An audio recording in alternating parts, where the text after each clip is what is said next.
नमस्कार साथियों, मैं वैभव फिर से एक बार वैभव एजुकेशन हब में आप सबका स्वागत करता हूं।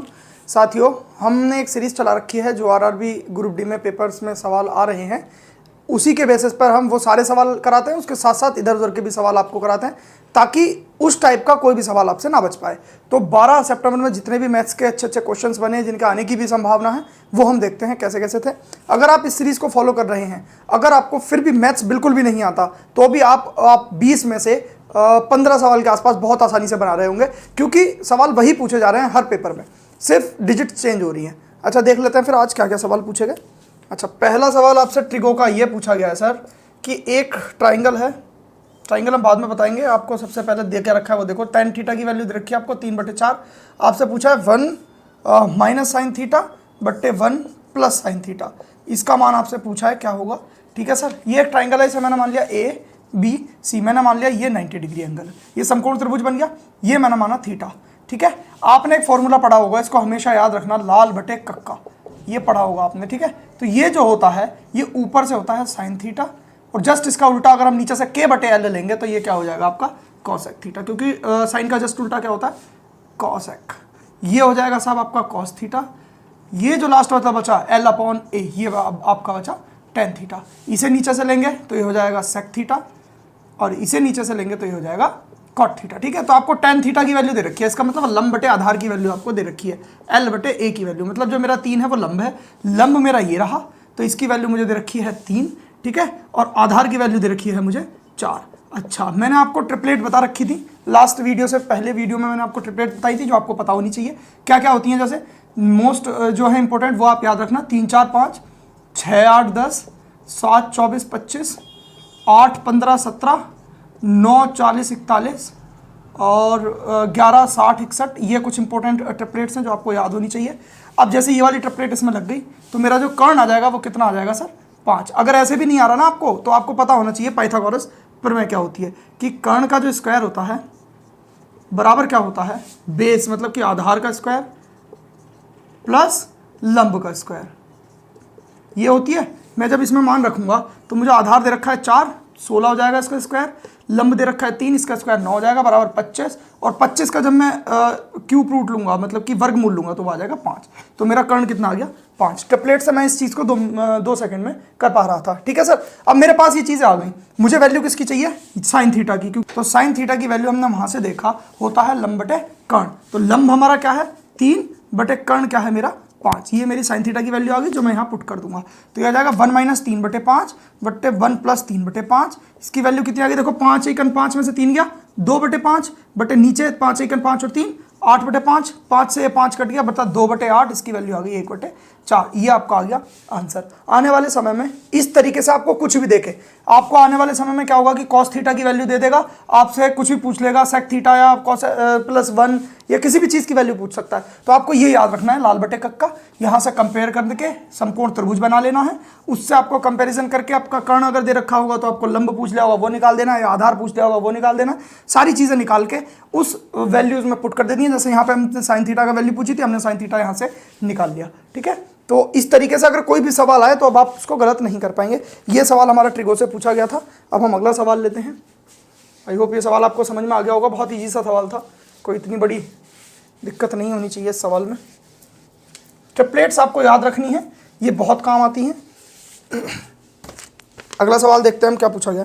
अच्छा हाँ, मैं आपको एक काम और करता हूँ, जो बेसिक ये हैं आइडेंटिटीज़ ट्रिगो में इससे सवाल आ रहे हैं तो मैं आपको ये बता दे रहा हूँ, sine square theta plus cos square theta बराबर 1, इस पे भी सवाल पूछे गए हैं, और आने वाले समय में आपसे sec square theta is equal to 1 plus ten square theta, इस पे सवाल पूछा जा सकता है, या फिर एक और होती है cosec square theta plus 1 plus cot square theta, इस पे भी आने वाले समय में सवाल आपसे पूछा जा सकता है। तो आपको ये भी याद रखना है, मैं हर बार जब भी कभी ट्रिगो का सवाल आता है तो आपको सारी चीज़ें बताता हुआ चलता हूँ जिससे रिलेटेड आपके ग्रुप डी में क्वेश्चंस बन रहे हैं, तो आपको सारी चीज़ें एक बार और फिर से रिवाइज हो जाएंगी और आप इनको देखते चलिए। इन्हीं चीज़ों से सवाल आपसे पूछे जा रहे हैं। अब ज्योमेट्री से सवाल एक पूछा गया है, ज्योमेट्री से एक सवाल पूछा गया है कि दो त्रिभुज समरूप हैं, ये एक ए बी सी है, ये पी क्यू आर है, आपको इसकी लेंथ दे रखी है 15 और इसकी आपसे पूछी है मैंने एक्स सेलेक्ट कर लिया, इसको कोई इशू नहीं है। आपसे कह रहा है कि ए बी सी का परिमाप बटे पी क्यू आर का परिमाप, इनका जो रेशियो आपको दे रखा है वो दे रखा है 5/4। ये आपको दे रखा है 5/4। तो आपसे क्या पूछा है कि क्यू आर की वो बताओ लेंथ, ठीक है।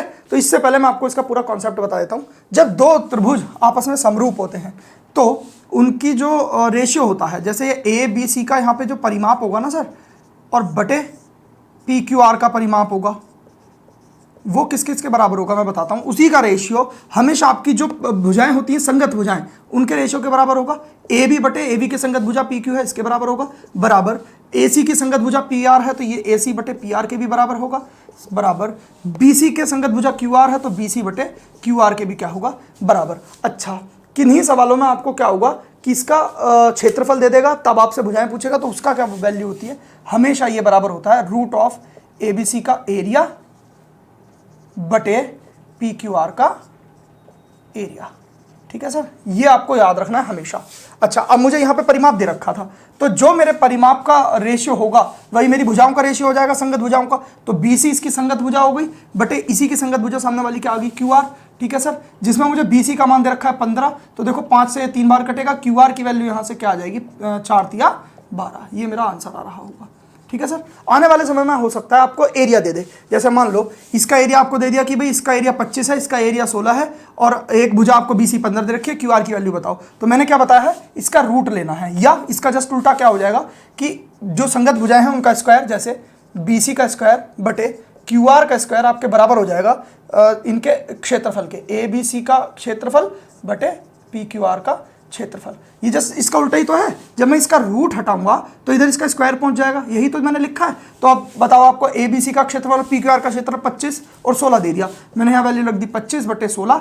जब मैं इसका ये रूट मतलब कि इसका स्क्वायर हटाऊंगा तो इसका रूट लेना पड़ेगा मुझे, तो BC बटे यहाँ से QR की वैल्यू क्या आ जाएगी सर, 5/4, जिसमें BC की आपको वैल्यू 15 दे रखी है, तो QR की वैल्यू क्या आ जाएगी, 12, ठीक है।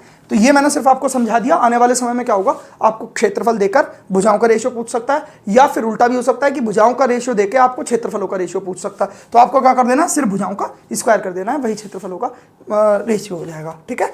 तो आई होप ये सवाल भी समझ में आ गया होगा। हमने सारे एस्पेक्ट में ये सवाल देख लिया। अगर क्षेत्रफल से पूछा जाए, या फिर भुजाओं से पूछा जाए, या परिमाप से पूछा जाए, अब उस सवाल को आप सॉल्व कर पा रहे होंगे, ठीक है। अब अगला सवाल देख लेते हैं।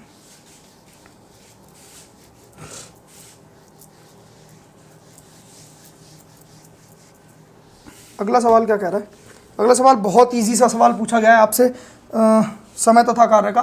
किसी कार्य का 1/3 भाग 12 दिन में कर रहा है। सर मैंने आपसे कहा जो नीचे वाली वैल्यू होती है ये हमारा टोटल वर्क होता है, और ये वाला जो वर्क है ये इन्हें 12 दिन में किया है। एक वर्क 12 दिन में किया है, टोटल वर्क 3 है, तो 3 वर्क कितने दिन में करेगा मेरा ए, पूरा टोटल 3 वर्क करेगा 36 दिन में। इसका मतलब यहाँ से मुझे ये पता लग गया ए किसी कार्य को 36 दिन में कंप्लीट कर सकता है, पूरे एक कार्य को। वही सिनारियो बी में दे रखा है। बी में आपको दे रखा है कि वी 1/2 कार्य किसी का 9 दिन में कर सकता है, 9 डेज में, ठीक है सर। तो आपने समझा कि एक कार्य 9 दिन में कर रहा है। टोटल नीचे वाली चीज क्या होती है, टोटल कार्य कितने दिन में करेगा, 18 दिन में। तो यहाँ से मुझे पता चल गया कि बी एक टोटल कार्य 18 दिन में कर सकता है, ठीक है सर। अब मैंने इसका एलसीएम लिया, आया 36, ये आ गया एक बार, ये आ गया 2 बार। तीनों से अगर मैं कराऊंगा, मतलब कि सॉरी इन दोनों से कराऊंगा, तो इनकी क्षमताओं का ऐड करूंगा 3, तो टोटल कार्य बटे क्षमता बराबर आ जाएंगे डेज। 12 दिन में ये मिलकर दोनों आपस में इस कार्य को समाप्त कर देंगे, ठीक है। अगला सवाल देखते हैं। बहुत इजी सा सवाल था ये तो, टाइम एंड वर्क से। टाइम एंड वर्क हमने अच्छे से चैप्टर कंप्लीट कर लिया है। अब हमारा DI चलेगा पेट के लिए, और SSC में भी आता है, बैंकिंग में भी आता है। अब अगला सवाल देखते हैं। अगला सवाल आपसे अलजेब्रा से पूछा गया है। अलजेब्रा से क्या पूछा गया, बहुत इजी सा सवाल है, मैं बता भी चुका हूँ आपको प्रीवियस वीडियोज़ में। x + y बराबर ये दे रखा है आपको 34, x × y बराबर आपको दे रखा है 64। आपसे x - y बराबर पूछा है, ठीक है। इसी तरीके का एक सवाल आपसे और पूछा गया है दूसरी शिफ्ट में, जिसमें x + y बराबर 18 दे रखा है, x × y बराबर आपको 65 दे रखा है, x - y बराबर आपसे पूछा है।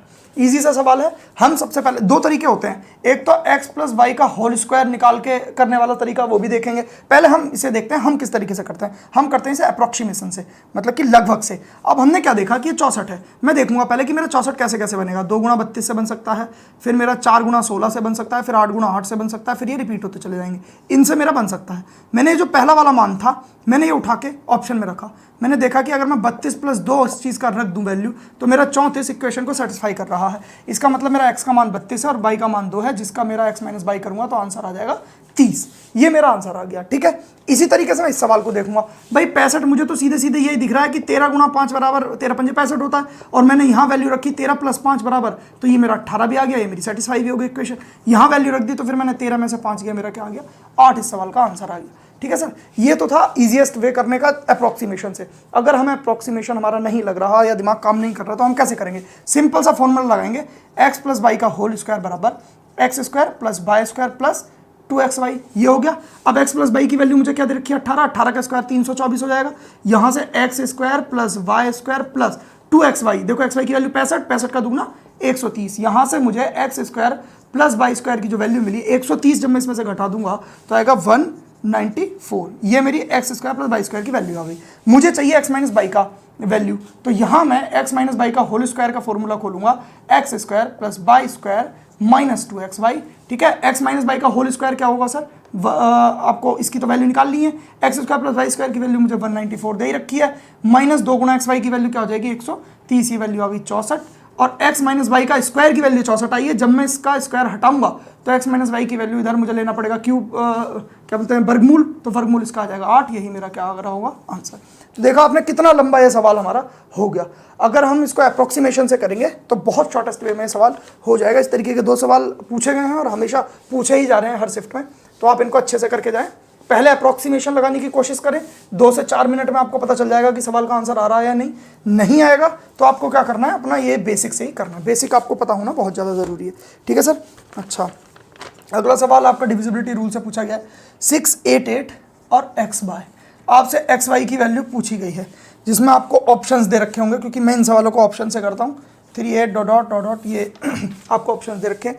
पूछा गया है कि 11 और 21 से विभाज्य हो अगर ये संख्या, तो आपको वैल्यू बतानी है एक्स वाई की, ठीक है। अब मैं क्या करूँगा, सबसे पहले मुझे 21 दिखा, मुझे 21 का ये देखना है कि 21 मेरा 3 से विभाज्य होता है, और 3 से डिविजिबिलिटी रूल क्या कहता है 3 का, कि जो भी अंकों का योग अगर 3 से विभाज्य है तो वो संख्या भी 3 से विभाज्य होगी, ठीक है सर। मैंने क्या काम किया, और 11 का विभाज्यता का रूल हमें पता होना चाहिए। 11 का क्या होता है, जैसे A B C D ये संख्याएं हैं, कितनी भी आगे को ले लो, तो ये वाली संख्या और ये वाली संख्या, इन दोनों का योग, A प्लस C का योग, और इनका अंतर B और D, इनका B प्लस D, इनका, इन दोनों का जो अंतर है वो या तो 0 आए या 11 आए, तब मेरा ये 11 से विभाज्य संख्या होती है। कितनी भी संख्याएं ले लो, अगर मान लो आपको 5 संख्याएं दे दी A B, जैसे इसमें 5 संख्या है ना, A B C D E ले लिया, तो यहां से मैं शुरू करूंगा 1 2 3, तो A plus C plus E, और डिफरेंस देखना है मुझे, ये डिफरेंस का साइन होता है, नेगेटिव का नहीं होता, ठीक है। तो ये B और D, B प्लस D, इनका अंतर अगर 0 या 11 आता है तो वो संख्या मेरी 11 से कटेगी। तो मैं अब ऑप्शंस रख के देखूंगा। ऑप्शन रखने से पहले मैं सबसे पहले देखूंगा कि मुझे 21 से विभाज्यता का नियम देखना है, उसमें मेरा 3 आता है, तो इसका मतलब मेरी संख्या 3 से विभाज्य होनी चाहिए। तो अब मैंने क्या काम किया, पहले मैंने देखा कि 8 6 14, 14 और 8 22 हो गए, 22 का डिजिटल सम क्या आ गया सर 4, ठीक है। 4 प्लस, अब मैं एक्स वाई की जो भी वैल्यू रखूंगा, मैंने जैसे पहले 27 रखी तो 7 और 2 9, 9 और 4 कितना हो गया सर 13। क्या 13 3 से कटता है, 3 और 1 4, 13 3 से नहीं कटता, इसका मतलब ये मेरा आंसर नहीं है। मैंने अगला ऑप्शन रखा, तो मुझे यहाँ से 4 तो मुझे मिल ही गया था, ठीक। मैंने अगला ऑप्शन ये 38 रख के देखा, जब मैंने 38 ऑप्शन रखा तो 8 और 3 11, 11 और 4 15, 15 का अगर हम डिजिटल सम करेंगे तो क्या आएगा 6, 6 3 से मेरा विभाज्य है, इसका मतलब मेरा आंसर ये वाला होगा। मुझे 11 का डिविजिबिलिटी रूल चेक ही नहीं करना पड़ा, चेक करना पड़ता तो और ज़्यादा टाइम लगता। अगर हो सकता है 2 ऑप्शन आपको इस तरीके के मिल जाएं जिसमें 3 से विभाज्य हो रही हो संख्या, तो हमें क्या करना पड़ेगा, फिर 11 का डिविजिबिलिटी रूल लगा के देखना पड़ेगा, ठीक है। अभी हमारा 3 से ही काम चल गया। आई होप ये भी आपको सवाल समझ में आ गया होगा। मैंने आराम से पहले क्या किया, 3, पहले तो ये देखा इसका योग क्या हुआ अंकों का 4। फिर मैंने ये देखा कि इन संख्याओं के अंकों का योग जब मैं इसमें जोड़ दूंगा तो वो 3 से विभाज्य होना चाहिए, क्योंकि 21 में 3 आता है।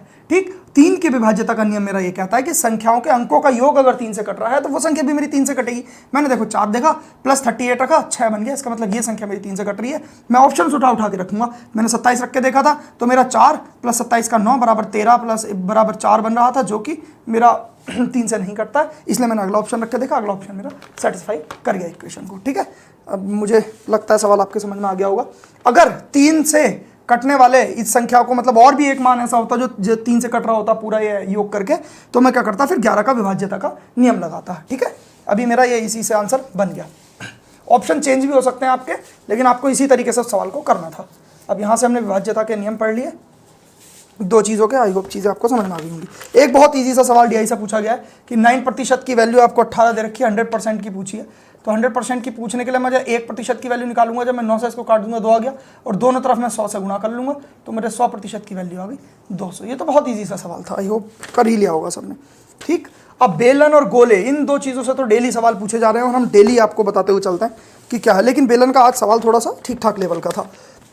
सबसे पहले तो बेलन का अगर सवाल आ गया तो मुझे बेलन की सारी चीज़ें पता होनी चाहिए। सबसे पहले वॉल्यूम देखो, बेलन का मैं हर बार बताता चलता हूँ, पाई आर स्क्वायर एच होता है। बेलन का वक्र पृष्ठ जो होता है वो आपका होता है 2 पाई आर एच, और बेलन का संपूर्ण पृष्ठ जो होगा वो होता है आपका 2 pi r into r plus h. ठीक है सर। अच्छा, सवाल हमसे क्या पूछा गया है कि आपको हाइट और त्रिज्या का रेशियो दे रखा है सब 2:1 का, और आपको आयतन दे रखा है बेलन का 2156। आपसे पूछी है त्रिज्या की वैल्यू बताओ, ये सेंटीमीटर क्यूब में आपको दे रखा है। तो मुझे आयतन का सिर्फ फॉर्मूला रख देना है, 22/7 ये फॉर्मूला होता है आयतन का। तो पाई की वैल्यू 22/7, आर स्क्वायर की वैल्यू मैं इसको एक्स लेट करूँगा। क्यों? क्योंकि जो मेरा रेशियो आता है ना, वो सबसे छोटी वैल्यू होती है। कटन कुछ ना कुछ इसके गुणा में होगा, जो कटा होगा कॉमन, तब जाके मेरा ये रेशियो आया होगा, तो उसको मैंने एक्स लेट कर लिया। ठीक है, तो अब एक एक्स का स्क्वायर हो जाएगा, एक्स स्क्वायर हो जाएगा, क्योंकि मुझे त्रिज्या दे रखी है आर स्क्वायर, और एच की वैल्यू क्या हो जाएगी 2x इज इक्वल टू मुझे 2156 दे दिया। ठीक है,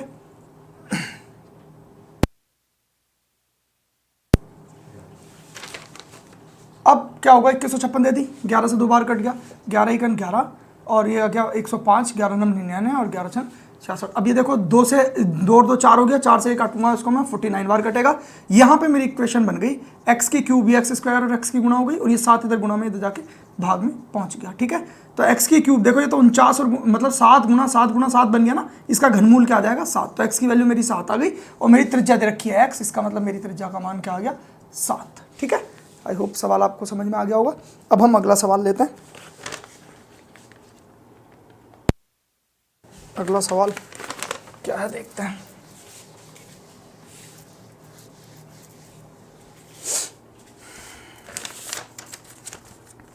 अगला सवाल आपसे गोले से पूछा गया है। गोले से क्या सवाल पूछा गया है? देखो, गोले से भी सवाल पूछे जा रहे हैं, और सिर्फ फॉर्मूला बेस्ड क्वेश्चन पूछे जा रहे हैं। मुझे इसकी डिजिट तो नहीं पता चल पाई, लेकिन मैं आपको सारे फॉर्मूले याद करा दे रहा हूँ, ताकि आप सवाल जो भी आए आर की वैल्यू रख के उसका आंसर निकाल पाएँ। जो गोले का आयतन होता है वो होता है pi r cube, 4/3 pi r cube. ठीक है, गोले का जो वक्र पृष्ठ और संपूर्ण पृष्ठ जो होता है वो एक ही होता है। वक्र पृष्ठ और संपूर्ण पृष्ठ, उसकी वैल्यू होती है pi are 4 pi are square. ठीक है, वहीं अगर अर्धगोले का आपसे पूछ ले तो उसका भी आपको पता होना चाहिए। अर्धगोले का जो आयतन होता है वो होता है 2/3 पाई आर क्यूब, और जो उसका वक्र पृष्ठ होगा, ये संपूर्ण पृष्ठ जिसको बोलेंगे, वो होता है आपका 3 पाई आर स्क्वायर। ठीक है, तो फॉर्मूले आपको याद रखना है। आपको क्या था कि मेरे ख्याल से ये वक्र पृष्ठ पूछा था, आर की वैल्यू दी हुई थी सवाल में। ठीक है, तो सिर्फ फॉर्मूले में मान रखना है और आंसर निकालना है। तो आई होप ये सवाल आप कर लेंगे बहुत अच्छे से। अब हम अगला सवाल देखते हैं। ट्रेन से पूछा गया है, ट्रेन से सवाल पूछे जा रहे हैं, बहुत ईजी से सवाल पूछे जा रहे हैं, ज़्यादा बड़े सवाल आपसे नहीं पूछे जा रहे। अच्छा, क्या पूछा गया है? एक ट्रेन है जिसकी लंबाई आपको दे रखी है साहब 160 मीटर, और इसकी चाल आपको स्पीड दे रखी है, इसकी कितनी दे रखी है साहब 40 किलोमीटर पर आवर। ठीक है, एक ट्रेन 2 है जिसकी लंबाई आपको 90 मीटर दे रखी है, और उसकी स्पीड दे रखी है आपको, speed of train 2 58 kilometre per hour. अब ये कहा गया है कि ये एक ही दिशा में चल रही हैं, तो बताइए ये एक दूसरे को कब पार करेंगी। देखिए सर, इस चीज़ को समझने की कोशिश कीजिए। जब ट्रेन मेरी विपरीत दिशा में चलती हैं तो दोनों की चालें क्या होती हैं, चालें जुड़ती हैं हमेशा। ठीक है, और जब ट्रेनें विपरीत एक समान दिशा में चलती हैं तो उनकी चालें क्या होती हैं, घटती हैं। चालें घटती हैं, ध्यान रखना। और यदि दो ट्रेनें एक दूसरे को पार कर रही होती हैं तो वो अपनी ही दूरी का योग पार करती हैं। अब जैसे अब मुझे अगर दोनों ट्रेनों को एक साथ एक दिशा में चलवाना है तो चालें तो मेरी माइनस होंगी, ठीक है सर। अच्छा, और दूरी कितनी तय करनी पड़ेगी उन दोनों ट्रेनों को अपनी लंबाइयों के बराबर। तो ओवरऑल दूरी मुझे तय करनी पड़ेगी 250 मीटर। चालें मेरी क्या होंगी आपस में, जब एक ही दिशा में जा रही होंगी तो घटेंगी। तो जब मैं 58 और 40 का अंतर निकालूंगा तो क्या निकलेगा, 18 किलोमीटर पर आवर। अब इसे मैं मीटर प्रति सेकंड में बदलने के लिए किससे गुणा करूंगा, 5/18 से, तो मेरा आ जाएगा 5 मीटर पर सेकंड। बस ये मेरी चाल आ गई, यहाँ पे मैंने इसकी वैल्यू रख दी तो मुझे पता लग गया साहब 50 सेकंड में ये एक दूसरे को पार कर लेंगी जब एक ही दिशा में चलेंगी। विपरीत दिशा में चलती तो इनकी चालों का योग आ जाता है यहाँ पर, ठीक है। तो आई होप ये सवाल भी समझ में आ गया होगा, बहुत ईजी सा सवाल था। अच्छा, एक चीज़ और, जब भी ट्रेन कभी किसी पोल, खंबे या फिर व्यक्ति को पार करेगी तो हमेशा अपनी डिस्टेंस को पार करेगी। अगर पुल को पार करती है तो पुल के साथ साथ अपनी लंबाई को भी पार करेगी, ठीक है। तो अब ये सवाल पूछा गया था, आई होप समझ में आ गया होगा। अगला सवाल ले लेते हैं, चीज़ें आपको याद रखनी है। अगला सवाल आपसे क्या कह रहा है कि किसी संख्या का, मैंने मानी वो संख्या x है, उसका 3/8 का 60% का 40% इज इक्वल टू आपको 144 दे रखा है। तो आपसे x की वैल्यू पूछी है क्या है। तो मैंने क्या किया, देखो x का 3/8 है, मैं इसे फ्रैक्शन में डील करता हूँ इनको। 60% का मुझे सीधा सीधा मान दिख जाएगा, 60/100, इसका मान मुझे सीधे सीधे 3/5 दिख जाएगा। ठीक इसी तरीके से मैं 40% का मान देखूंगा तो मुझे सीधे सीधे 2/5 दिख जाएगा, जिसकी वैल्यू मुझे 144 दे रखी है, ठीक है सर। मैं इसे 2 से 4 बार काट दूंगा, 3 या 9 से इसको काटूंगा मैं 16 बार, ठीक है। अब देखो 5 पंजे 25, 25 चौका 100, 100 इधर भाग में उधर जाके गुणा में, तो x की वैल्यू क्या आ जाएगी 1600, ठीक है। इस तरीके के सवाल आपसे प्रतिशतता से पूछे जा रहे हैं। आई होप ये सवाल आपको समझ में आ गया होगा, ईजी सा सवाल था। अगला सवाल देखते हैं। अगला सवाल क्या कह रहा है, अगला सवाल सिंप्लीफिकेशन से आ रहे हैं, 2 तरीके के सवाल। एक तो इस तरीके के सवाल आ रहे हैं, 221.99 भागा 10.98 गुणा 1.99 प्लस 55.01 गुणा 2.02। इस सवालों को देख के आप बहुत ज़्यादा घबरा जा रहे हैं, लेकिन घबराना नहीं है, ये लगभग में आपसे मान पूछ रहा है तो इसे अप्रॉक्सीमेट ही वैल्यू इनकी रखनी है।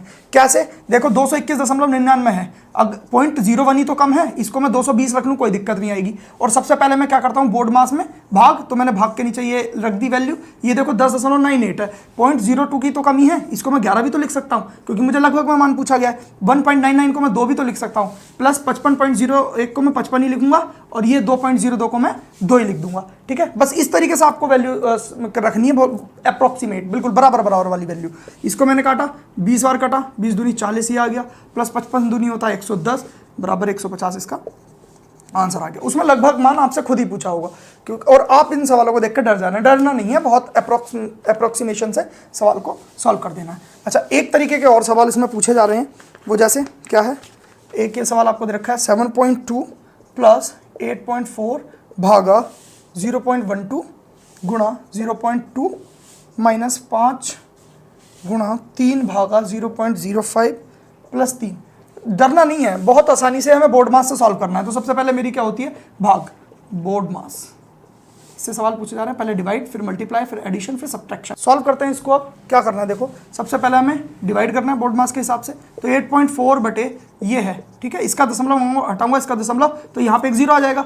12 से कितनी बार कटेगा साहब, 70 बार, ठीक है, 12 7 84 होता है। और इसको गुणा 0.2 करूंगा तो 7 दूनी 14 आ जाएगा, जो 0 आएगा वो दशमलव को हटा देगा, ठीक है। तो ये मेरे जो इतना था, इसका मेरा कटा के क्या आया 14, ठीक है सर। अच्छा, माइनस 5 गुणा, पहले तो गुणा वाला गुणा में ही रहेगा, पहले भाग होती है सॉल्व, तो ये 0.05 है। जब मैं इसको हटाऊंगा डबल 0 लगाऊंगा, 5 से इसको काटूंगा तो कितनी बार कटेगा 60।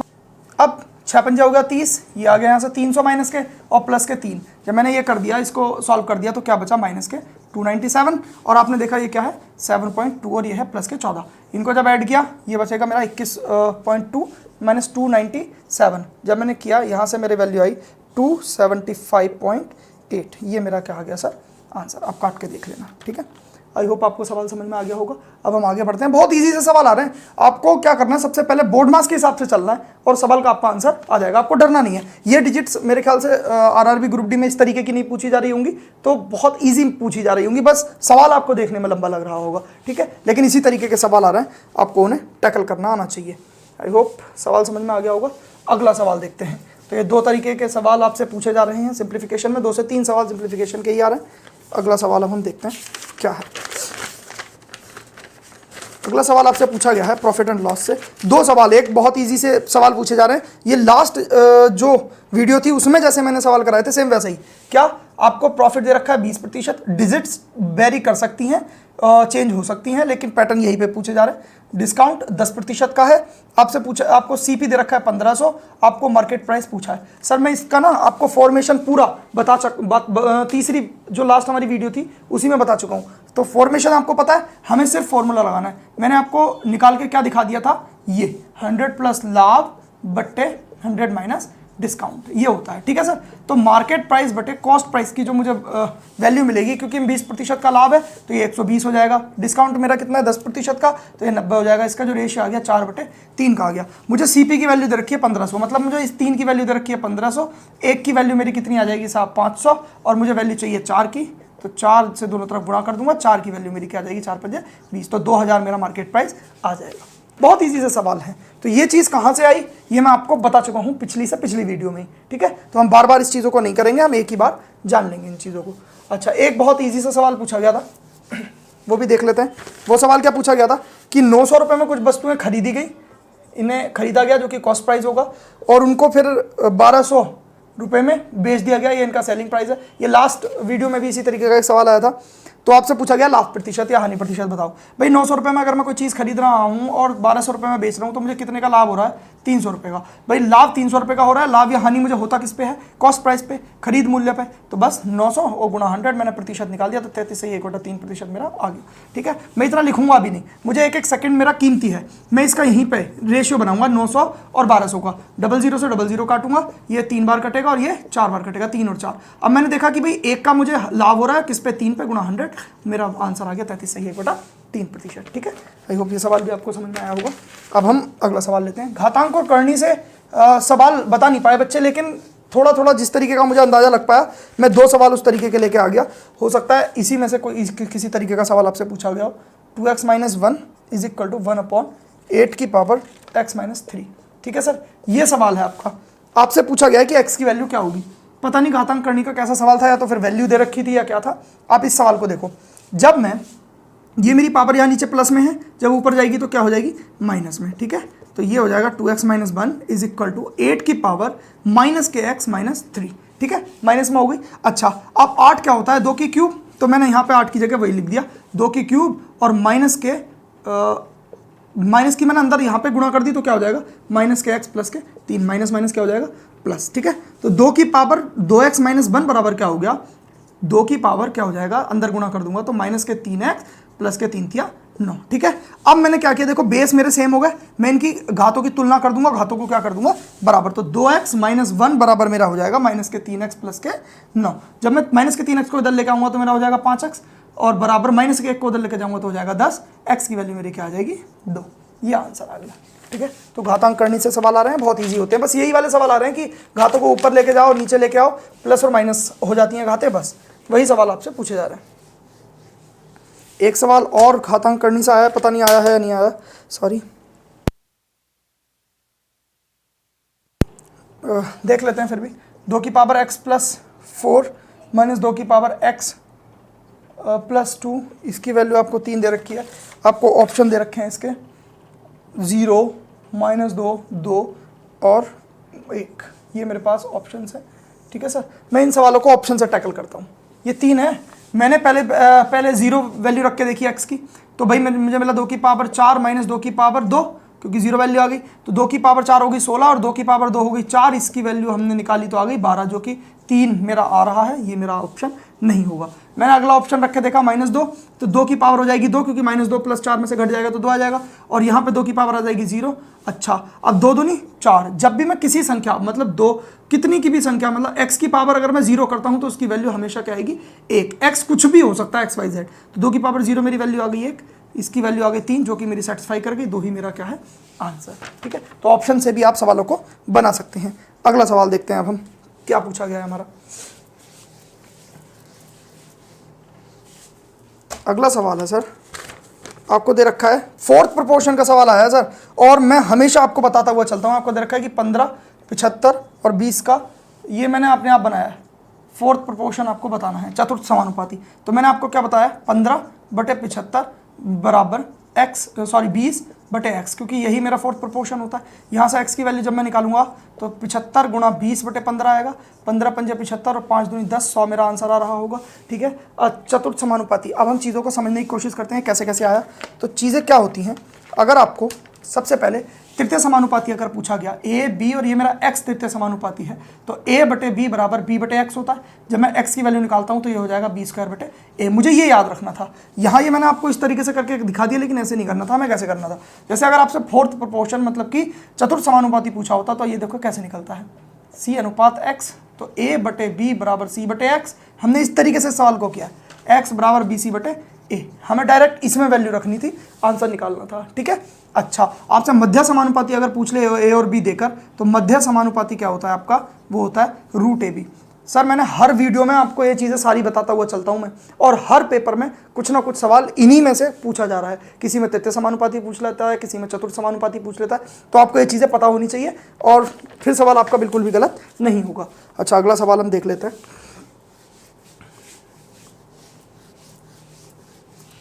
अगला सवाल क्या पूछा गया है कि 3 अंकों की संख्या जो 8 और 12 से विभाज्य हो, 8 और 12 से विभाज्य हो। सर ये जो सवाल होते हैं ना सारे, ये ऑप्शन से करने के होते हैं। मेरे पास कुछ ऑप्शंस दिए होंगे, मान लो उनमें से कोई ऑप्शन 120 भी होगा। अब 3 अंकों की संख्या बतानी है, 3 अंकों की संख्या। अब हो सकता है 3 अंकों की बड़ी से बड़ी पूछी हो या छोटी से छोटी पूछी हो, जो भी पूछी होगी, तो जो भी ऑप्शन दे रखे होंगे उसमें से मुझे देखना है संख्या को 8 से काट के और 12 से काट के जो संख्या कट रही होगी वही मेरा आंसर होगा। ठीक है, तो ये इसी तरीके से ऑप्शन से होते हैं सवाल। अब हम अगला सवाल ले लेते हैं। अगला सवाल हमारा द्विघात समीकरण से पूछा गया है, और सर द्विघात समीकरण से हर शिफ्ट में 2 से 3 सवाल पूछे जा रहे हैं, इसलिए हम द्विघात समीकरण को एक बार फिर से, जैसे हम प्रीवियस वीडियोस में करते हुए आते हैं, हम एक एक चीज़ द्विघात समीकरण की पढ़ते हुए चलते हैं, वो यहाँ भी हम करेंगे। जैसे ये x² + 6x + 8 = 0, इस तरीके से कोई वो दे रखी थी, इसमें मूलों का गुणनफल आपसे पूछा था या समीकरण पूछी होगी, जो भी पूछा होगा हम सारी चीज़ें जान लेते हैं द्विघात समीकरण की। जो हमारी द्विघात समीकरण होती है वो होती है ax² + bx + c। मानक द्विघात समीकरण हमारी ये होती है। जब मुझसे यहाँ पे अल्फा इंटू बीटा पूछा जाता है, मतलब कि मूलों का गुणनफल, ये अल्फा और बीटा मेरे मूल है, इनका अगर गुणनफल पूछा जाता है तो वो होता है c/a। जब भी मुझसे इनका मूलों का योग अल्फा प्लस बीटा पूछा जाता है तो वो होता है -v/a। ये 2 फॉर्मूले हैं, अगर आपको ये पता होते सवाल आप बना रहे होते। अच्छा इसी के साथ साथ आपसे कुछ भी पूछा जा सकता है, आपसे ये भी पूछा जा सकता है, तो आप ये कैसे निकालेंगे। आपने देखा कि अल्फा और बीटा, जब मैंने इसका एलसीएम लिया तो ये हो गया अल्फा प्लस बीटा बटे अल्फा बीटा। दोनों की वैल्यू रख के निकाल के यहाँ रख दूंगा, मेरा आंसर आ जाएगा। आपसे क्या हो सकता है, आपसे भी पूछा जा सकता है अल्फा बटे बीटा प्लस बीटा बटे अल्फा। मैं हर बार जब भी इसका सवाल आता है हमारा द्विघात समीकरण का, मैं सारी चीज़ें आपको बताता हुआ चलता हूँ। कुछ भी अगर द्विघात समीकरण से आ जाएगा तो आपसे वो बच नहीं पाएगा। ठीक है, तो यहाँ जब मैं इसका अल्फा बीटा वो लूंगा तो क्या आ जाएगा, α² प्लस β²। और α² प्लस β² की वैल्यू कहाँ से निकालोगे आप, अल्फा प्लस बीटा का होल स्क्वायर बराबर α² plus β² plus twice of alpha beta से। इसकी भी वैल्यू आपको दी हुई होगी, इसकी वैल्यू निकाल के यहाँ रख दोगे, इसका भी आप आंसर निकाल पा रहे होगे। अच्छा आपसे पूछा जा सकता है, एक समीकरण दे दी जाएगी आपको, इस तरीके की एक फॉर्म में एक समीकरण होगी जिसमें आपसे पूछा जाएगा कि इसके मूल अल्फा और बीटा की वैल्यू बताओ क्या है, इसके मूल क्या होंगे। तो मूल मैंने आपको बताया कि हमेशा ऑप्शन से उठाने हैं। हर मूल, जैसे ए और बी ऑप्शन दे रखे होंगे, पहले मैं ए रख के देखूंगा उसका मान 0 आ जाएगा, फिर मैं बी रख के देखूंगा उसका मान भी 0 आ जाएगा, वही मेरा ऑप्शन आंसर होगा। ठीक है, तो इस तरीके से हमें ये करने हैं, ऑप्शन से हमें मूलों का पता करना है। हमसे इस सवाल में पूछा क्या गया था सर, हमसे पूछा गया था कि मूलों का गुणनफल बताओ, तो मैंने पहले उस मानक समीकरण से इसकी क्या करनी है, कंपैरिजन।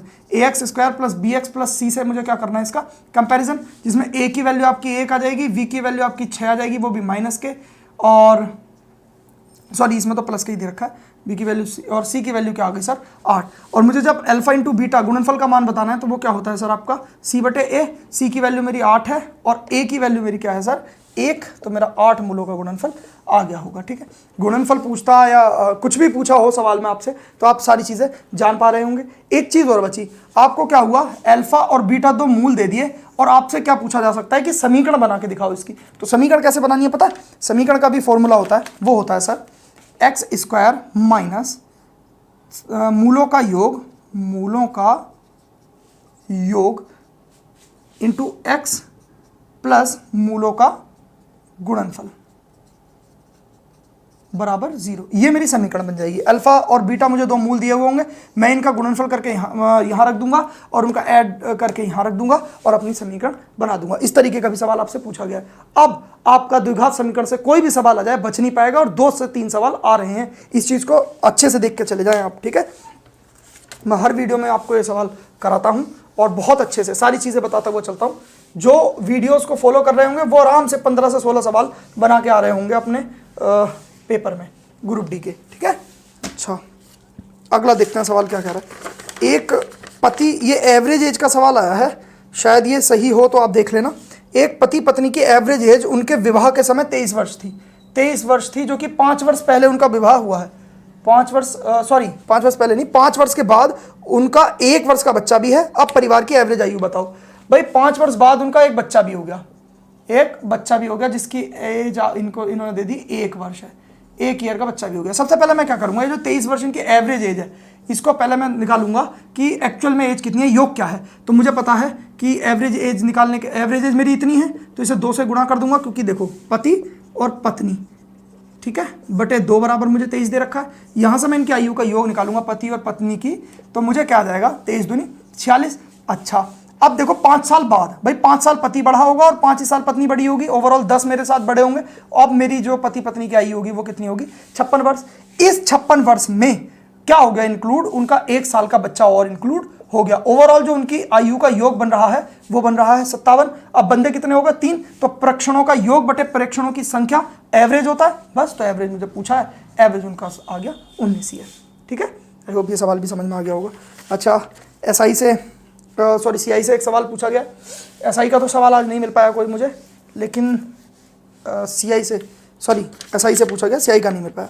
अच्छा, रेट आपको दे रखी है 25%, प्रिंसिपल आपको दे रखा है 7300, 2 डेज का ब्याज बताना है, 2 दिन का ब्याज आपको बताना है। एसआई क्या है, ठीक है। तो एसआई तो बहुत सिंपल सी चीज़ है, पीआरटी बटे 100 होता है इसका फॉर्मूला। ये प्रिंसिपल होती है, रेट होती है, टाइम होता है। अच्छा, प्रिंसिपल मुझे 7300 दे रखा है सर। अच्छा, रेट मुझे 25% दे रखी है, बटे 100 हो गया। अच्छा, टाइम मुझे दे रखा है 2 डेज।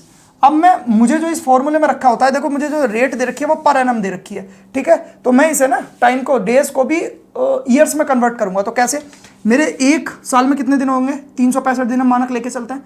तो भाई 2 डेज कितने, 2 बटे 365, ये बन जाएगा मेरा समय। अगर मैं ईयर्स में निकालने की कोशिश करूंगा समय, तो यहाँ पे 2 बटे में 365, इतने वर्ष लगेंगे।